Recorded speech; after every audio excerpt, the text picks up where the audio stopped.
Capítulo 5. Os quintuplos dons do ministério.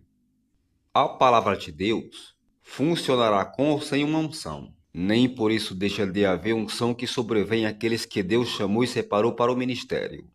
É o mesmo Espírito Santo, mas há unção para ocupar determinado cargo diferente daquela unção que permanece dentro de todo crente. Com a unção, temos mais capacidade de ensinar, pregar e realizar as coisas.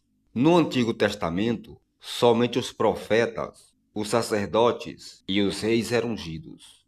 Já notamos anteriormente que Jesus ocupava os quintuplos cargos do ministério alistado no Novo Testamento. Primeiro, apóstolo. Segundo, profeta. Terceiro, evangelista. Quarto, pastor. E quinto, mestre. A palavra de Deus ensina que há outros ministérios, também tais como socorros. Mas os quintuplos ministérios parecem ser os dons principais essenciais. 1 Coríntios 12 e Romanos 12 alistam os demais dons do ministério. Virá sobre nós a unção para ocuparmos esses cargos, também se formos chamados a eles. 1 Coríntios 12, 28.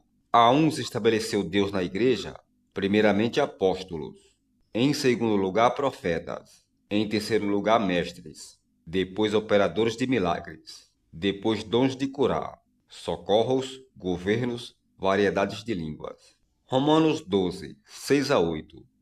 Tendo, porém, diferentes dons, segundo a proporção da fé. Se ministério, dediquemo-nos ao ministério. Ou que ensina, esmere-se em fazê-lo. Ou que exorta, faça-o com dedicação. O que contribui, com liberalidade. O que preside, com diligência. Quem exerce misericórdia, com alegria.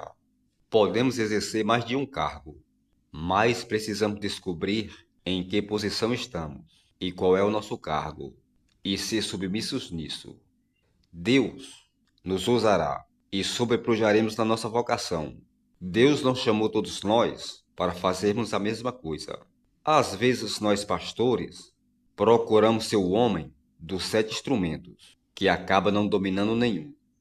Procuramos fazer um número grande demais de coisas, aplicando-nos insuficientemente a cada uma delas, e não temos unção para isso. É por isso que as pessoas caem em dificuldades. Procuram funcionar num cargo para o qual Deus nos a chamou. Fazem alguma coisa apenas porque outra pessoa faz. E isso é muito perigoso. Lembro-me de alguma coisa que o irmão Howard Carter disse. Era um grande mestre e um grande homem de Deus. Nunca o conheci pessoalmente, mas tive a oportunidade de ouvi-lo pregar uma vez no Texas. Depois do culto, cumprimentei-o. Ele estava com cerca de 70 anos na ocasião e viveu até passados os 80. Enquanto conversávamos, certa mulher foi até ele e pediu: Irmão Carter, pode orar pela cura da minha filhinha? Ele respondeu: Vá pedir à minha esposa, que imporá sobre ela as mãos. Deus não me usa muito nesse aspecto, mas quase todas as pessoas nas quais ela impõe as mãos ficam curadas. E quase todas as pessoas nas quais eu imponho as mãos recebem o batismo no Espírito Santo. É uma boa combinação de dons, não é verdade?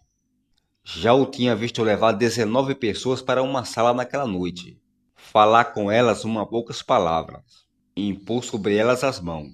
E todas as 19 pessoas começaram a falar em línguas no momento em que ele tocava nelas. Ele disse: É isso meu ministério. É ali que está a minha unção. A unção da minha esposa é impor as mãos sobre os enfermos. Quando aquela mulher se afastou à procura da irmã Carter, o irmão Carter voltou-se para nós, os pregadores, e disse: É claro que eu poderia ter orado com fé em favor da filhinha dela, mas se alguém tem a unção para ministrar daquela maneira, é muitíssimo melhor. Sim, ele poderia ter feito a oração da fé. Qualquer um dos pastores que estavam ali naquela noite poderia ter feito a oração da fé, impondo as mãos na criança.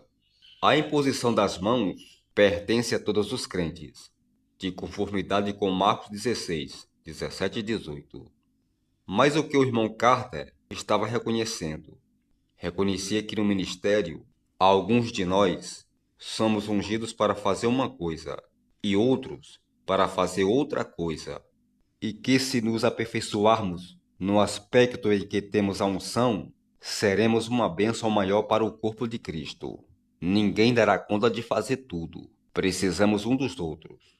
Louva a Deus por todo o ministério vocacionado por Deus e ungido com o Espírito Santo. Os cargos de evangelista e exortador. Na realidade, o ministério da cura, os dons de curar, 1 Coríntios 12, 28, deve acompanhar o cargo de evangelista. A palavra de Deus também fala do cargo de exortador. Romanos 12, 8. Visualmente, consideramos que a exortação faz parte de todos esses outros casos, mas existe o cargo específico de exortador. Aqueles que são chamados de evangelistas frequentemente são exortadores. Sei que ficariam magoados se lhes contasse esse fato. A palavra evangelista, no entanto, é empregada apenas 3 vezes no Novo Testamento. Filipe, o evangelista, é referido em Atos 21, 8. O evangelista é alistado em Efésios 4, 11, entre aqueles que Deus deu à igreja como dons. E Paulo disse a Timóteo: faze o trabalho de um evangelista. Em 2 Timóteo 4, 5, Filipe, portanto, é o único modelo executando-se o próprio Jesus que temos do evangelista. Nos primeiros dias da igreja, vemos que Filipe desceu a Samaria e pregou, havendo grandes milagres como resultado. Naqueles tempos, no entanto, conforme estudaremos no capítulo 8 desse livro, Filipe ainda era diácono. Atos 8, 5 a 7. Filipe, descendo a Samaria, anunciava-lhes a Cristo. As multidões atendiam unânimes às coisas que Filipe dizia, ouvindo-as e vendo os sinais que ele operava, pois os espíritos imundos de muitos possessos saíam gritando em alta voz, e muitos paralíticos e coxos foram curados. Não há dúvida que Filipe foi ungido pelo Espírito Santo. Muitos paralíticos foram curados, segundo a Bíblia nos conta. Muitos coxos foram curados. Nada é mencionado no tocante a qualquer tipo de cura, mas aquelas curas foram suficientes para atrair a atenção de Jesus. As pessoas receberam a salvação e houve grande alegria naquela cidade. Versículo 8. Note que todas as pessoas foram curadas. O versículo 7 diz que muitos foram curados. Se todos tivessem sido curados de todas as enfermidades, a Bíblia teria declarado esse fato. A Bíblia diz a respeito do ministério de Jesus. Percorria Jesus toda a Galileia, ensinando nas sinagogas, pregando o evangelho do reino e curando todas as sortes de doenças e enfermidades entre o povo. Mateus 4, 23. É muito interessante notar como Jesus ministrava. Gostaria de termos tempo suficiente para notar os pormenores. Jesus ministrava sobre a unção em todos os 5 cargos essenciais. Porque Jesus tinha um espírito sem medida, todos os tipos de doenças e enfermidades eram curados no seu ministério, conforme já notamos. Lembre-se como está escrito: como Deus ungiu a Jesus de Nazaré com o Espírito Santo e poder, o qual andou por toda parte fazendo bem e curando todos os oprimidos do diabo, porque Deus era com ele. Atos 10, 38. Mesmo assim, qualquer mestre da palavra poderia ensinar a palavra de Deus, ou qualquer pregador da palavra poderia pregar a palavra de Deus, e as pessoas poderiam crer naquela palavra e serem salvas e curadas, sem qualquer transferência de unção. Fica claro que é o Espírito Santo quem unge o mestre e o pregador. Ministrar com o poder da unção, no entanto, é coisa diferente. Deus usa as pessoas de modo diferente. Note que no ministério de Filipe, os espíritos imundos de muitos possessos saíam, e muitos paralíticos e coxos foram curados. Por quê? Porque Filipe tinha um dom para ministrar somente naquela área da cura.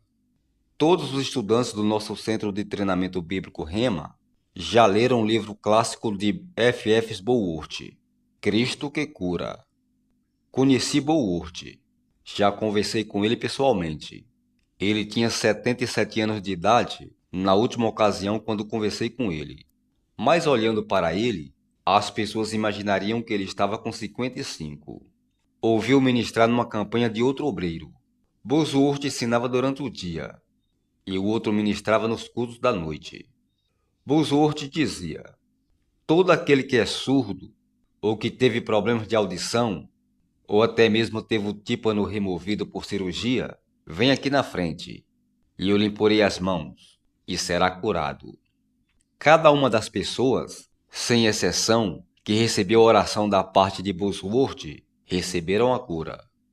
Bosworth disse: não posso lhe dizer por quê, nem eu sei por quê, mas Deus me usa nesse assunto. Usualmente, nunca deixo de levar a cura o surdo, ou quem tem a audição danificada, ou ainda, Deus coloca um novo tímpano em quem fez uma operação para extraí-lo. Bosworth foi revestido pelo Espírito Santo para ministrar naquela área. Quando Bosworth disse que ele não compreendia o fato, foi aí que comecei a pensar. Quando surge algo que não compreendo, fico estudando de dia e de noite, queimando as pestanas, até descobrir a respeito. Minha natureza é assim mesmo. Nós, os pastores, comparávamos nossas experiências nas convenções da Voz da Cura, que eram realizadas durante o grande reavivamento da cura divina. Certo pregador tinha muito sucesso na cura dos surdos mudos. Outro disse: não me lembro de ter havido nenhum só surdo ou mudo curado no meu ministério, mas quase todos os cegos nos quais imponho as mãos recebem a cura. O primeiro pastor, que conseguia a cura dos surdos mudos, não conseguia lembrar de uma única vez em que um cego foi curado no seu ministério. Na comparação entre nossos ministérios, descobri que conseguia mais curas de cancerosos, usualmente na forma de tumores, do que todos os demais pastores juntos. Naqueles dias, raramente deixava de obter sucesso naquele campo dos tumores ou crescimentos malignos. Era ali que se achava o meu dom. Ministre onde você tem unção, descubra onde ela está.